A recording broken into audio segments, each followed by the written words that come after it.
Good afternoon, everyone. My name is Jen from the Benjamin Rose Institute on Aging, and thank you for joining us today for Mental Health 101, helping your loved one face changes in mental health.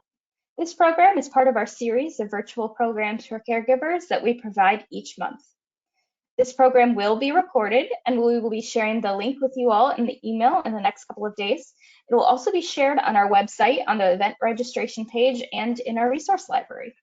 Please feel free to share the recording with friends and family who could not join us today.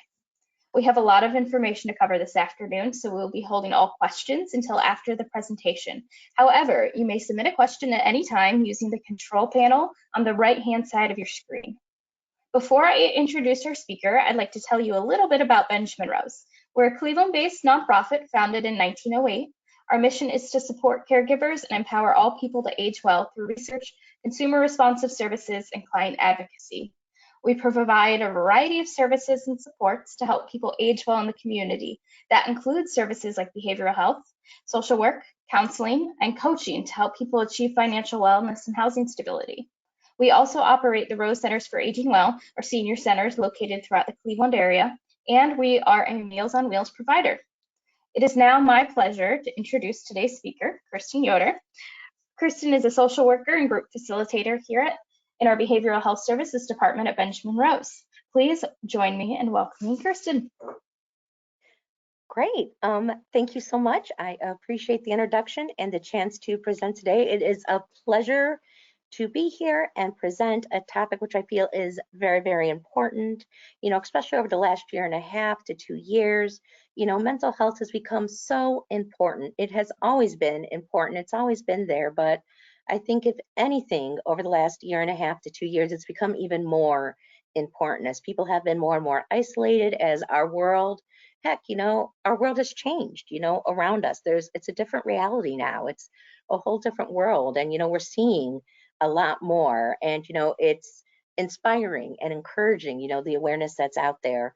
So today I get the pleasure to present a very basic introduction to mental health. In particular, we'll focus on depression and anxiety, as well as a little piece of how to recognize the signs of depression and anxiety, and some tips of what you can do as a caregiver of someone who may be experiencing those, and a little part of self-care, because we need to remember to take care of ourselves as well. Sometimes we're so focused on taking care of other people that we forget that we're also very important as well. That we can't, if we're not full, if we're low on gas or low on energy, it's going to be hard for us to be able to be available to those we need. So you already heard a great deal about Benjamin Rose. So as you can see, it's exactly as was already introduced. We have been around for a very long time in the Cleveland areas.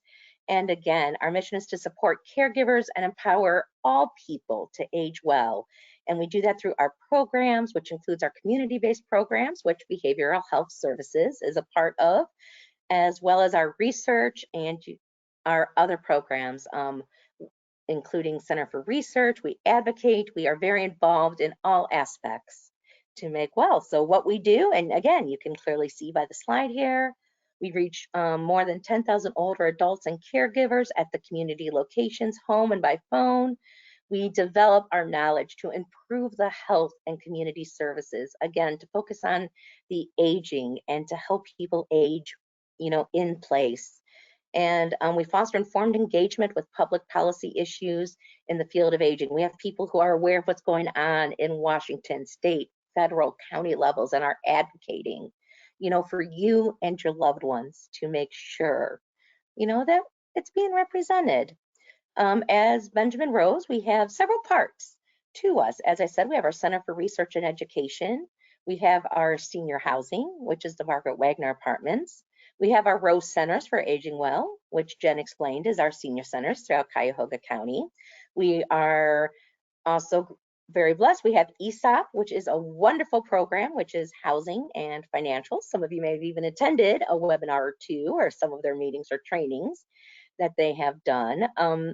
And the Elder Care Services Institute, which is our community-based programs. And one of them is Behavioral Health Services, and that is exactly as it sounds. Behavioral health is more of a mental health focus, and that does include individual counseling. That includes mental health case management, which is where we have case managers that work in the community and in part do come out to a person's home. Although with COVID, we've had to revamp that a little bit, of course, for safety protocols and reasons. And we have a mental health day treatment. We have a group therapy that meets as well to provide that support, and social work services. So again, we're very all encompassing, and we have lots of wonderful, wonderful programs. And of course, I'm partial to the behavioral health services, right, as that is one of my programs and that I'm a part of, but all of the programs at Benjamin Rose are wonderful and can offer.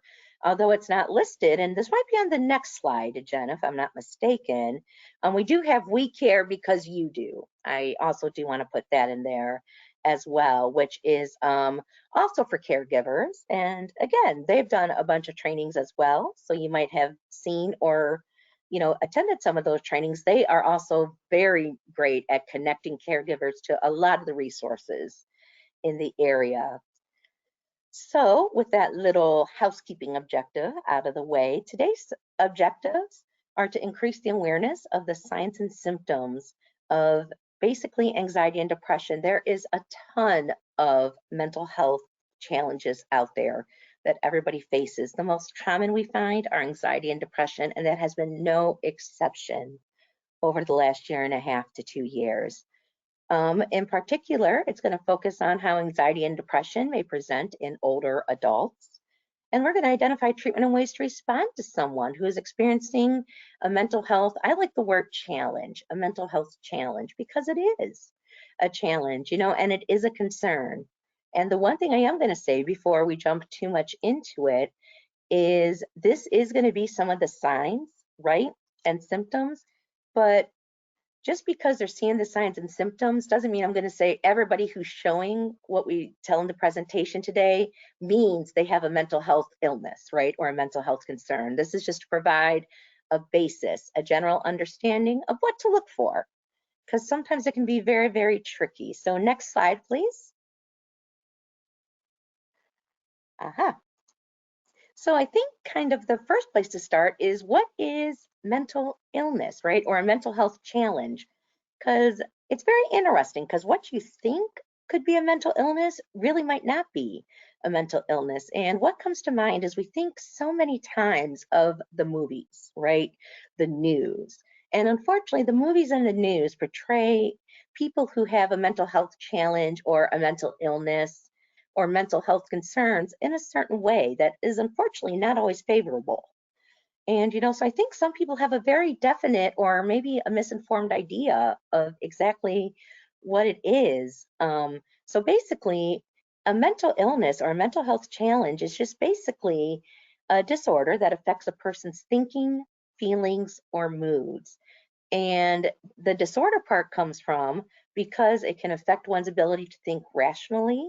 They sometimes have difficulty with control, and it can affect their ability to care for themselves on a daily basis. And the disorder part also includes, it affects their daily functioning for longer than a 2-week period.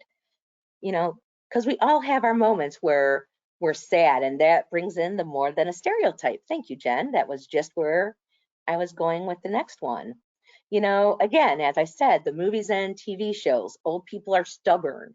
She's just slow because of arthritis. Seniors are forgetful and confused. He's become mean as he's aged. Oh, that's just good old Granny. That's just good old Aunt Bertha. She's always been that way. She's always been a little off. And when that might have been, but unfortunately, these assumptions can cause many to dismiss that it could be a mental illness or a mental health challenge, something that may have gone overlooked. Because although we're very blessed to be in a time, where mental illness is much more talked about and much more aware, when a lot of our loved ones were growing up or younger, mental illness wasn't talked about. If you talked about mental illness, you were put in an asylum, a psych ward, an institution, and you didn't get out, or it was you kept the family secrets in the closet. You didn't talk about anything outside of the family, and that was definitely true in certain cultures. You didn't talk about mental health or mental illness. It was hush hush. You dealt with the family inside the family.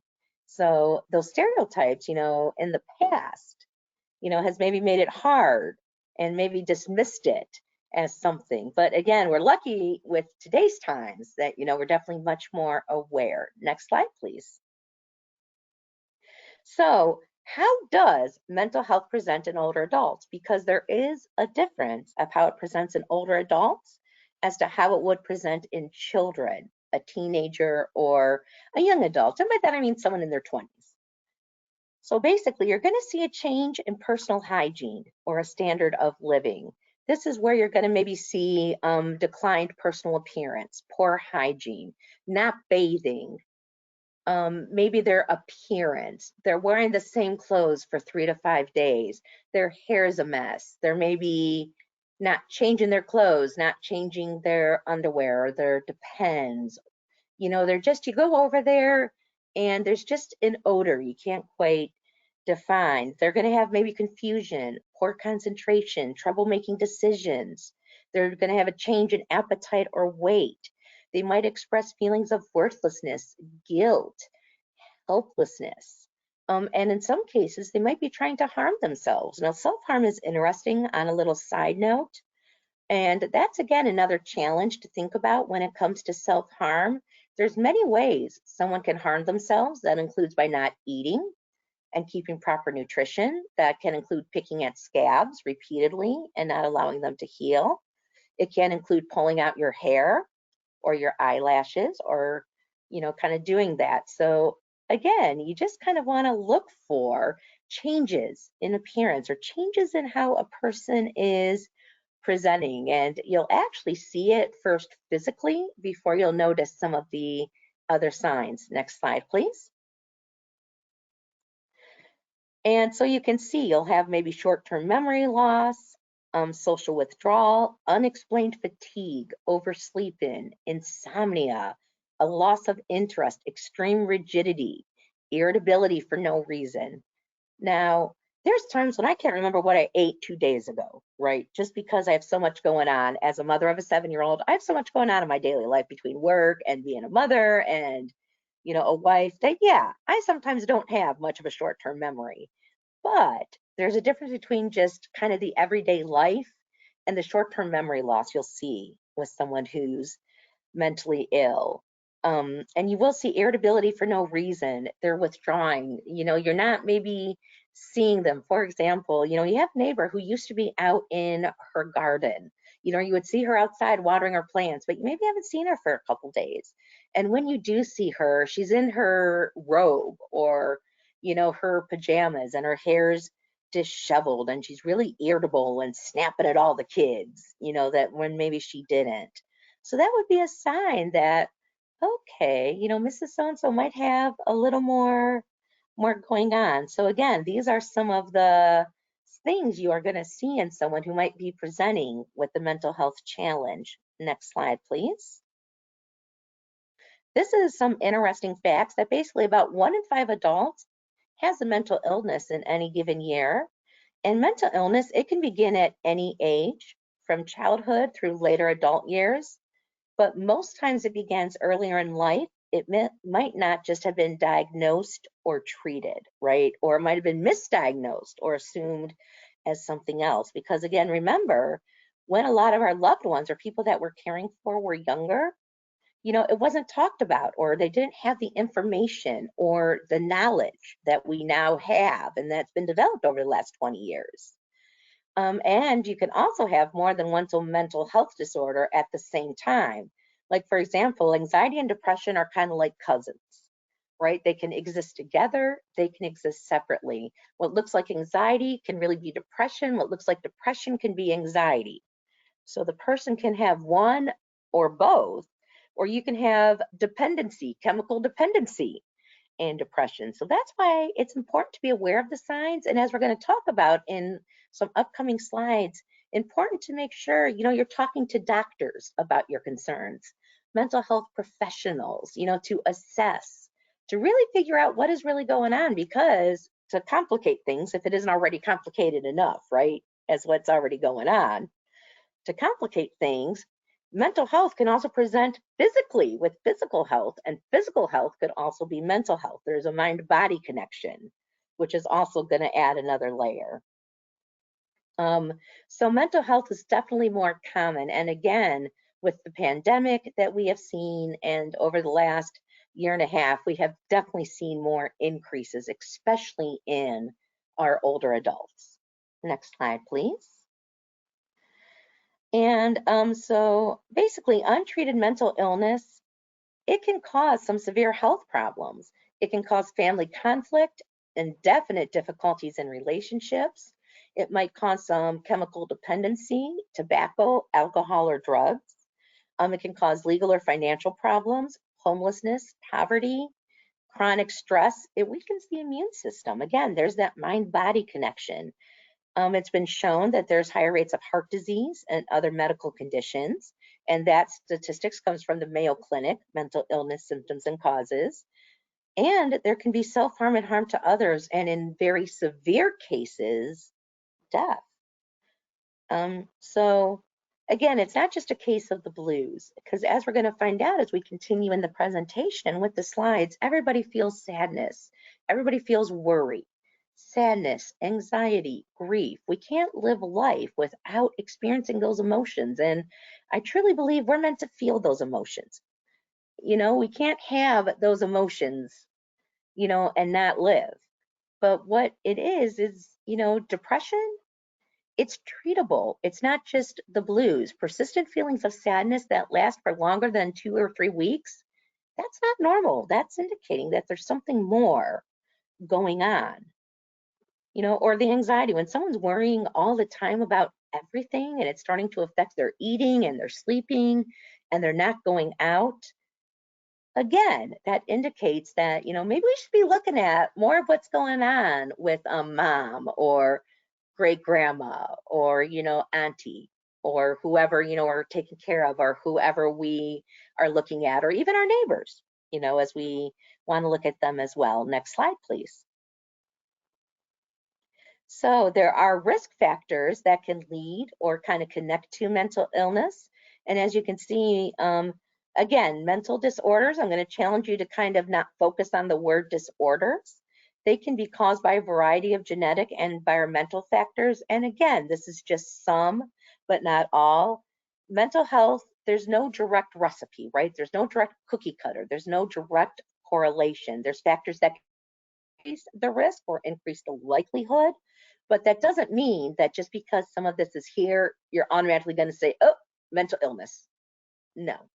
Kind of is a lot of stuff that comes into play, but some inherited traits. If you ever wondered why doctors ask for the family history, or if you go through an assessment, they're asking for the family history, such as a mental health history or an alcohol or drug history, that is exactly why, because direct relatives diagnosed with a mental illness, it can be genetic. You can see it through generations. If there's a strong history of depression in the family, later generations can show depression, previous mental illness, and if there's chronic medical and physical conditions like cancer, arthritis, and neurological diseases. You can, of course, have environmental risk factors, and that can include post-traumatic stress disorder from a very stressful traumatic event. And that can be anything from childhood trauma, alcohol, substance abuse, stressful life circumstances. And there's also neurological factors, and this kind of goes into the brain, right? The actual brain chemistry. And that can be anything from the chemicals in the brain. One of the main ones is serotonin. It can be from maybe some traumatic head injuries. Again, there's that substance abuse and neurological diseases. So it's kind of the stuff you might get from your family, stuff that has happened to you in your environment, and stuff that's just maybe the way your brain is working, the hormones in your brain and the way your brain is wired. So that's why, again, it's very important if you are concerned either about yourself or a loved one, that you get the information, that you ask the questions, right? That you get knowledge is power. I'm a firm believer in that. Because when you have knowledge, then you can make the best informed decisions. Next slide, please. So as I had indicated, depression is not a normal part of aging. Feelings of sadness, yes. Loss, yes. That comes with aging. Unfortunately, you can't live as long as people have, or as many people have, without loss. You know, loss of freedom, loss of mobility, loss of health, loss of home, loss of spouse. However, depression, persistent feelings of sadness, that is not a normal part of the aging process. It is a complex condition that has both mental and physical symptoms, and they interfere. Again, we're looking at the person's ability to function. And it does come with, you can see in the next paragraph, the symptoms, the hopelessness, loneliness, sadness, again, more than 2 weeks, right? That's what we're looking for here. Fatigue, unexplained aches and pains, migraines, insomnia, oversleeping, decrease in appetite, increase in appetite. But again, chances are you're going to see it more by a physical change in appearance or a physical decline. They normally present physically first. But again, isolation, withdrawn. Maybe they used to enjoy talking on the phone or playing cards, and now they don't want to do that anymore. Maybe you were set up to visit them, and all of a sudden, no, I don't feel like visiting today. There's no need to call me anymore. You know, I'm fine. I'm just going to stay in bed today and sleep. If you're getting those messages, again, that's a sign that, you know what, I should really be checking on this person and maybe, okay, you know what, I'll give her a day to rest, but then I'm going to be calling and maybe stopping by for a visit. Next slide, please. So again, clinical depression is common, but it may be confused with other illnesses, physical illnesses, or signs of other mental health disorders. It can be triggered by stressful life events and changes. People can get depression later on in life. We do work with clients in our day treatment group who got diagnosed with depression when she was 60, you know, and it was due to a stressful life event. And she never presented with any kind of real mental illness or anything until then. So, and then some people have had it all along, but as I said, it just didn't get identified. It can be exacerbated by a lack of a support system. Again, retirement, death, relocation. But most reactions are temporary, and most reactions are temporary, like that sadness, that worry, that other stuff. Clinical depression, it just doesn't disappear or go away. It persists. Again, that key word, persists. But the great part is depression is treatable. And another great part is there's so much more awareness now about it and so many treatments and options available. Next slide, please. So recognizing depression in older persons, unfortunately, sorry ladies, us women, we're at a high risk for depression as we get older. If you're single, divorced, or widowed, physical conditions that cause chronic pain, and if there's a history of addiction or addicted behaviors. Not that men also aren't susceptible or can't get depression, but it seems the higher risk, it shows it's women. So moving on, next slide, please. So that is a little bit about depression. Again, that persistent feelings of sadness. You're going to notice that physical decline and kind of the symptoms there. Now, again, if you are concerned that a loved one is experiencing these signs, or you're noticing these in someone you're taking care of, or even if you're noticing them in yourself, right? It's always good to get an assessment or an evaluation, because I'm not saying just because someone is showing these symptoms that they are depressed or have depression. That is definitely left up to a professional to determine. So moving on, now we got something called generalized anxiety disorder, right? This is the most common mental disorder among older adults. And again, I'm going to challenge you to kind of stretch your thinking when it comes to the word disorder.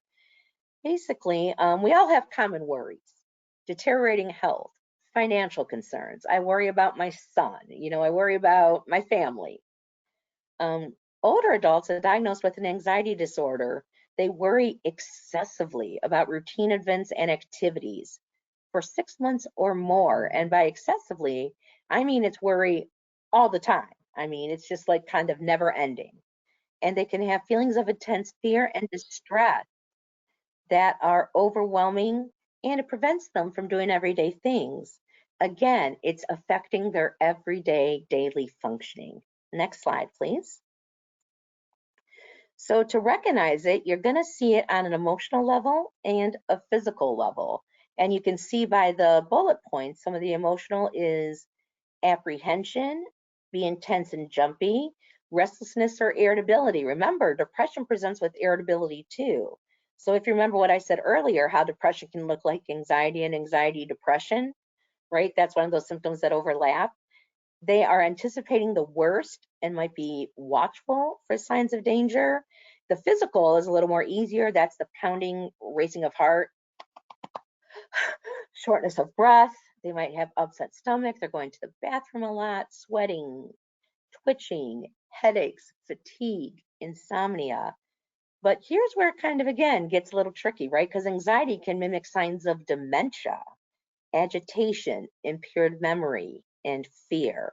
So that's why I can't stress enough, it's always important to see a physician, a medical doctor for diagnosis and treatment to tease out, are we looking at dementia? Are we looking at something more cognitive? Are we looking at something in the mental health? Is it the physical health realm? Because of that connection. So next slide, please. Okay, so what signs or triggers should we look for when we're looking at depression and generalized anxiety? And I say generalized because it's general, it's spread out, right? It's not particular to a certain situation, although people can have anxiety, which is phobias, to certain situations, but that's a whole nother presentation, right, that I could go on, but we're gonna stay focused on depression and generalized anxiety. So as you can see, what you should probably be looking for, what you want to look for is, again, number one, that self-care, the decreased or presentation in appearance, presence of chronic or severe pain. You want to look at the histories. You want to look at the recent loss because, again, grief and loss is normal. Unfortunately, there's no way to avoid grief or loss. But again, grief and loss, it passes in time. The person, always stays with you. You never, ever forget a loss. But eventually it gets a little easier. Each day gets a little better. But if it's not getting a little better or easier, even after a reasonable amount of time has passed, then again, you want to be looking at sudden and extreme changes in mood. If you have moods that are going like a light switch, right? Like up and down. It's like for no reason. It's like, okay. If they become violent, threatening, or aggressive, if they're using more substances, such as pain medications and or stuff around the house, if they're comparing confused or hallucinating. Hallucinating is seeing or hearing things that aren't actually there. It's real to the person, but nobody else is seeing it. This can also include delusions, which is a fixed belief that something is true, even though it's not, such as the sky is purple. Even though the sky is clearly not purple. In Ohio, it's either blue or gray, but never purple. So they might be talking about suicide or not having a reason to live. Now, when someone is, I'm going to take a moment on this point, because when someone's severely depressed, they might say, there's no point in being here anymore. My family doesn't need me. I'm such a burden to my daughter. I'm such a burden to my niece, to my children. It shouldn't be this way. I should be taking care of them. They shouldn't be taking care of me. When someone is depressed, it is very common for them to have those depressive thoughts. However, that doesn't mean that everybody who has those thoughts is gonna kill themselves or do the plan, right? Or follow it through. However, if somebody is talking and making statements like that, you do want to watch it because they could have the plan or the intent. But typically, if someone has a family, a children, a dog, or a connection, they're less likely. So again, you definitely want to be watching and not brushing off those statements. And the one example I do share is my grandmother-in-law, wonderful lady. She's been passed now for several years. She had late life depression, was actually depressed for most of her life, we found out. She lost my grandfather after 60 years of marriage, beautiful couple. And unfortunately, as his time was coming, we had a hospice worker in. wonderful lady. And of course, she was saying what she has always said, what I have heard, for the 27 years I've been with my husband, right? Oh, life is awful. I wish I was dead. Lord, take me first. I'm the one who should be going. She never was ever going to take her life. She didn't believe in that. She never had any plan or intent. She was just depressed and she was losing her spouse, her best friend, her actual world. So when I could tell that the worker was doing her best and doing what she really needed to do, she was assessing, she was putting in a safety plan, and she asked her, "Are you going to kill yourself?" And my grandmother-in-law looked at her and goes, "No, why would I do that?" And she goes, "Well, you keep saying that." She goes, "No, I felt like this my whole life. I just don't want to be here anymore." So, but again, we kept an eye always on grandma. We always checked in on her and visited with her because even though she didn't have that plan or intent, and even though we know she really wasn't going to do anything, we weren't going to just brush it off either because, I know for me, I would feel awful if I was the person who heard that and I didn't think to stop it and or take it seriously. So back to the slide though, they can show little to no interest in activities they once enjoyed. They're isolating themselves. And if they become fearful, panicked, or paranoid. But again, some of these triggers or signs can also be with dementia.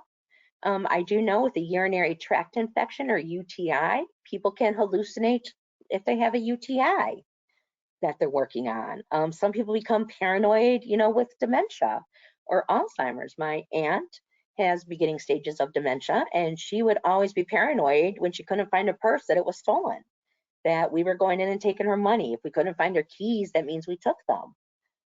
But that wasn't because of a mental illness. That was just because she was entering the beginning stages of dementia. Thankfully, we recognized it. We got her assessed, and she is being treated.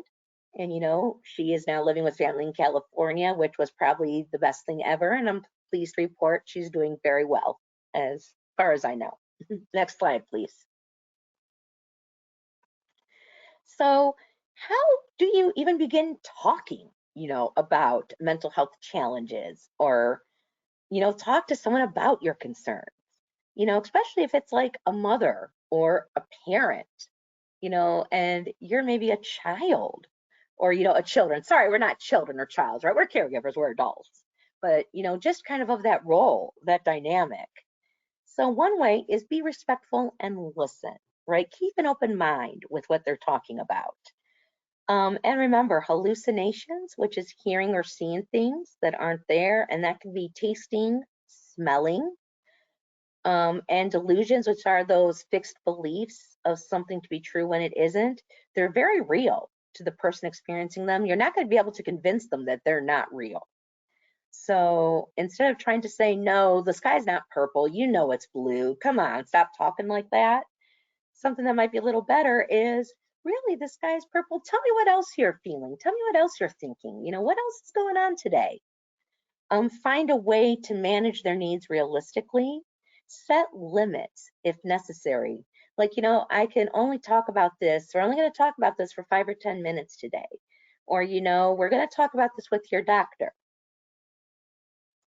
Establish a trusting relationship. Trust is so important on so many levels. And if they're experiencing paranoia, give that person body space and talk in a calm and quiet voice. The last thing you want to do to someone who's already feeling paranoid and threatened is to stand over them really close, right, with your arms on your hips if they're sitting, and be intimidating, because that's just going to make them even more paranoid or suspicious. Next slide, please. So what should we avoid doing? You can see the pointing fingers, right? And that is actually closer to the truth than you realize. We don't want to pass them off to someone like a hot potato. It could be we all need respite. We all need breaks. So please, that's going to be part of the self-care we're going to be talking about later, right? Please take breaks and take care of yourself.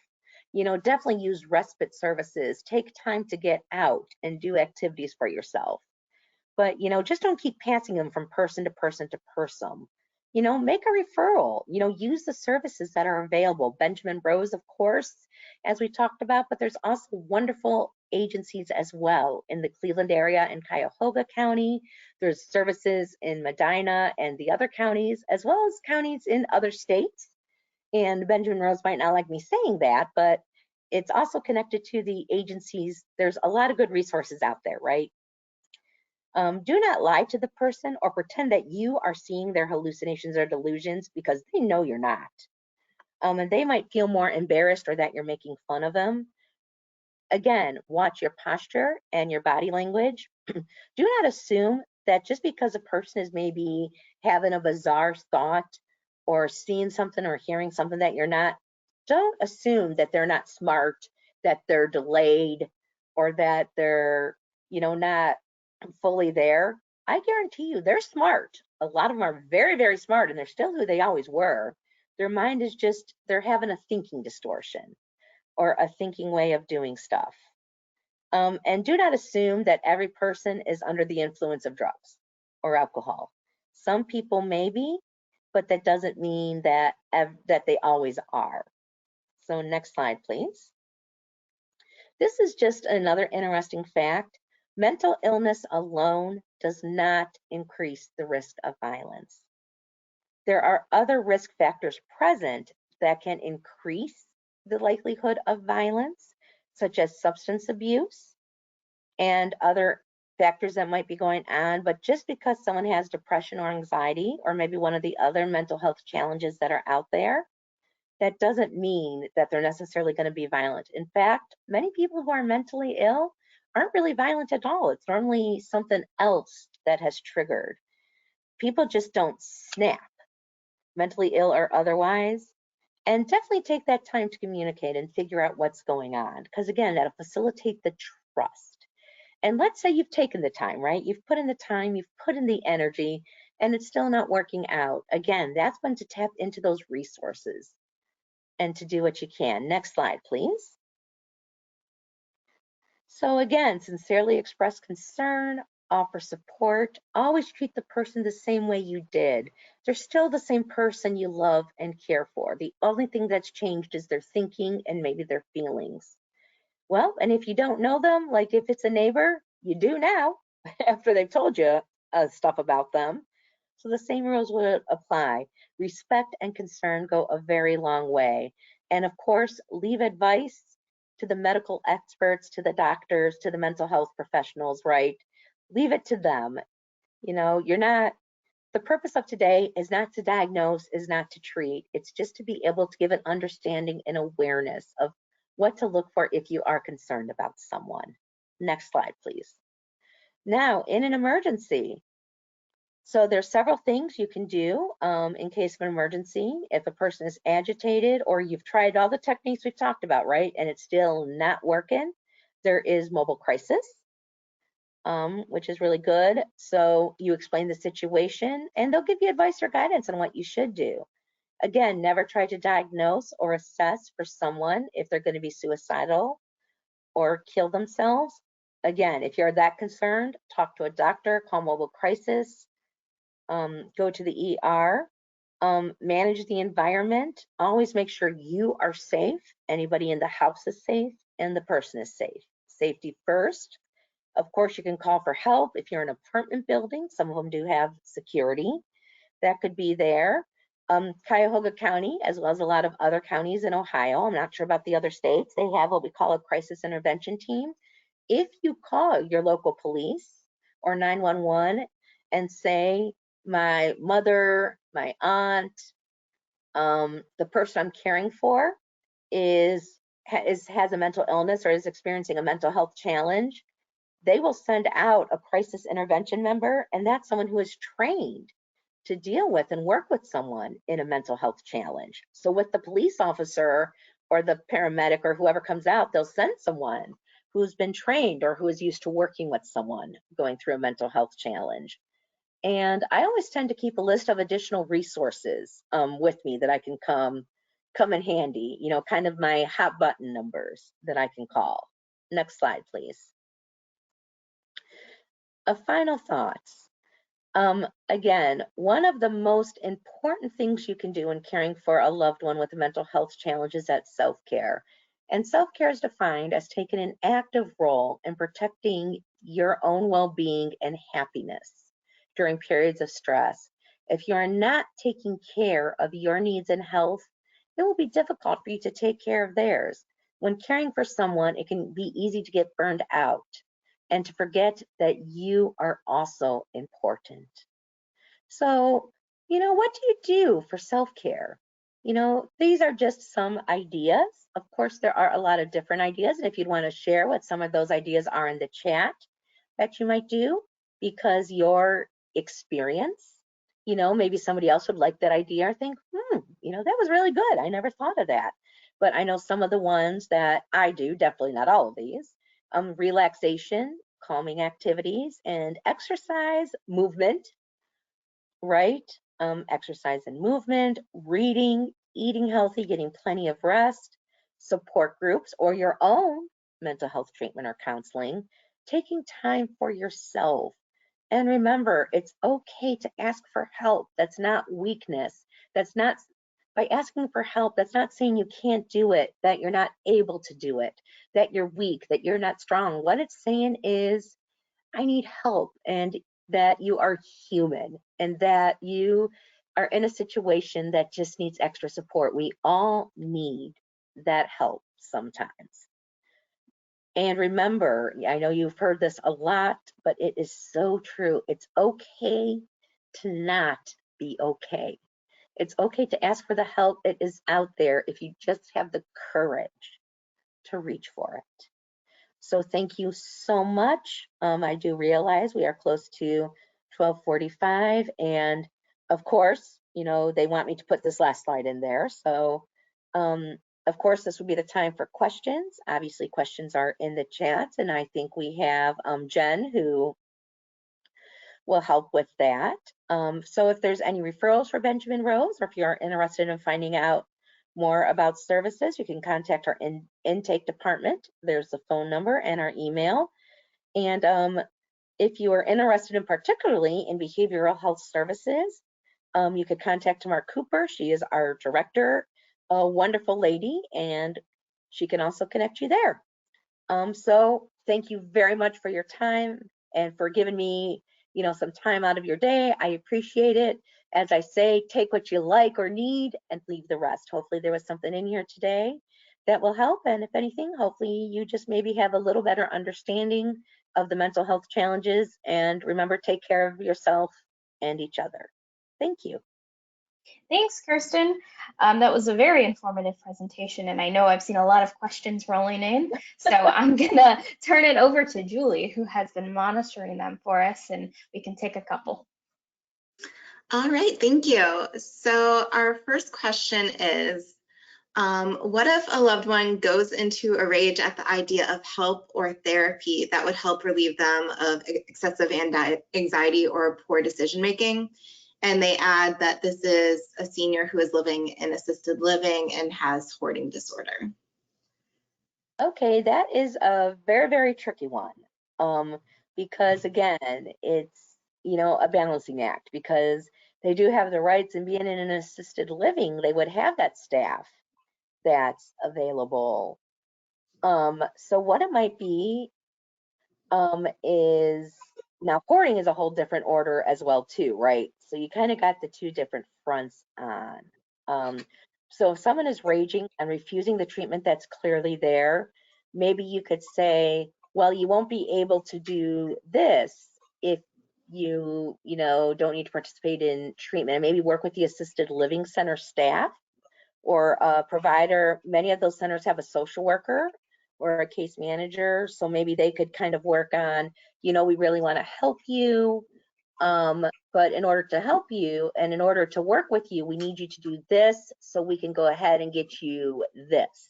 Not really bargaining, right? But kind of make it seem like, what they could get out of counseling. If they could maybe get out of something and just say, give it a try. We're not saying you're mentally ill. It's not therapy. Have you ever just tried talking, why don't you just come sit in on this group, or maybe just hear what this person has to say. You know, if you don't like what they have to say, you never have to go back again. Just humor me, right? And then you can tell me you are right, they're a quack, they're, you know, they're not good. As for the hoarding, that is definitely a little more trickier. Benjamin Rose, we are connected with the Hoarding Connection, which could also provide some great resources. But you're right, that's one thing that's very frustrating with mental health challenges is many people do not think or believe they're one of those people, you know, that are mentally challenged or have that stuff going on. So the best thing you can do is proceed with caution and just kind of see if there's a way where they can see that the therapy or the services is beneficial. And if anything, they'd be doing you a favor or they'd be helping you out by taking advantage of the service. Hopefully that answered the question okay. All right, thank you. So our next question is, would you please give some suggestions on how to address poor daily self-care? Some people have poor self-care even when they have home health aides. Absolutely. That is also a very good with the let's see, tips for helping the home health care a little bit more. I know something they could do is maybe have a washcloth nearby with a bowl that they can, you know, kind of wipe their face or their neck or under their arms if they can, if they're able to do that. Because in my experience, many people still have some ability to move their arms and to wash up. I do know, and this was interesting because I saw this when my grandfather actually was in the hospital.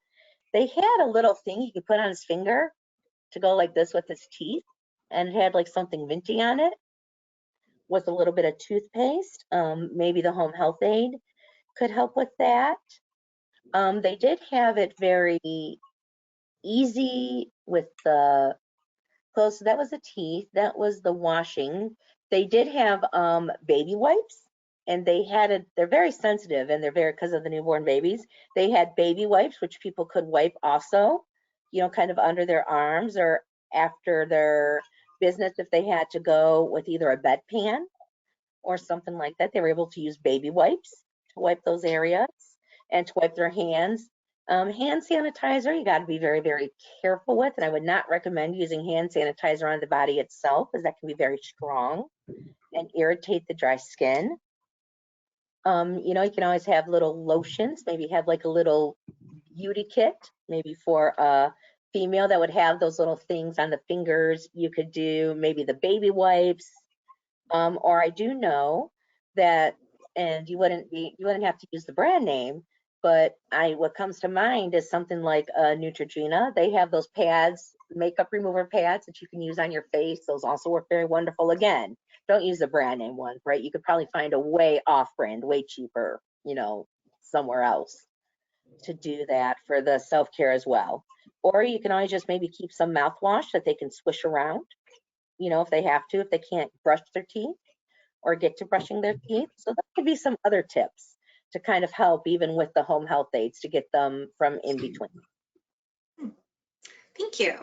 So another question we have is, what is the mission of Mobile Crisis? One of the things you recommended at the end for emergencies. Absolutely. The mission of Mobile Crisis is, well, as I've always understood it and what I've used it for, is to assess if there is an emergency, a mental health emergency, and basically to assess if the person would need to go to the hospital or not, or need further intervention.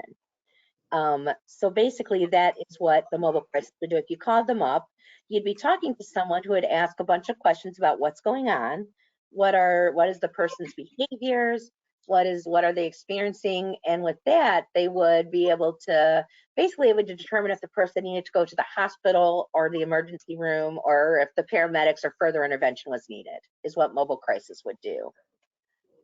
Or they used to send people out to the home to assess. I don't know with COVID what their new protocol has been, or if they've restarted that again, in all honesty. So that's the main purpose of mobile crisis, as well as they can link to resources as well. But more so they're to assess if there's an emergency and if the person needs, you know, the emergency room. Thanks for the explanation. So one person actually wanted to share a self-care tip that Great. has been effective for them. They said they enjoy switching homes for a few days with a friend who lives in a different area, such as swapping downtown with rural farm areas. They said, my husband and I farmed that for a friend on vacation, while another friend housed that for us, and the change of scenery was a much needed mental reset. That is wonderful. I've never heard that as a self-care strategy. No matter how many presentations I've done, that is awesome. If it's okay, Yeah. I'm going to add that to the repertoire. If it's okay with them. I thought that was a good one too. So one more question that we have is, might chronic complaining and reluctance to implement suggested problem-solving ideas be symptoms of depression in an older adult? Okay, I'm sorry. What was the question Okay. again? Yeah, I'll repeat it. Make sure I'm understanding So, properly, right? yes. So would chronic complaining and reluctance to implement suggested problem-solving ideas be symptoms of depression in older adults? It could be, depending on what those complaints are. If it's a lot of physical complaints that don't necessarily have a medical foundation, you know, like let's say they've been complaining, you took them to the doctor and the doctor's saying they're fine, you know, I really don't see what they're seeing or that it's going on. Yes, those complaints could indicate depression, or if someone's really unhappy and maybe, you know, complaining about everything, yes, that could be a sign of unhappiness or dissatisfaction. So I think it would definitely be worthwhile to talk to a doctor. I say doctors first because they pretty much know their patients very, very well, and many of them already have a very good understanding of the family history and the history of their patients. But yes, I definitely think that that irritability and resistance as well could definitely be indicators. So I would definitely probably recommend definitely getting it further assessed or further looked at. All right. Thank you so much for taking the time to answer the questions, Kirsten. Sure, no problem. I enjoy it. As you can see, I love talking, and you know, I love being able to share information. Thank you, Kirsten, and thank you, Julie, for monitoring those questions for us. And thank you all for joining us today. There is going to be a survey link sent out here in the chat and also in the email follow-up. If you would take a couple minutes and fill that out to let us know how we did, that is always much appreciated. And save the date for our next virtual program for caregivers on December 1st. We're going to be talking about a really interesting new subject of cyber crimes and romance scams in older adults. So be sure to check that out. Registration is coming soon at benrose.org. And have a great rest of the day. Thank you, everyone. Bye. Be well.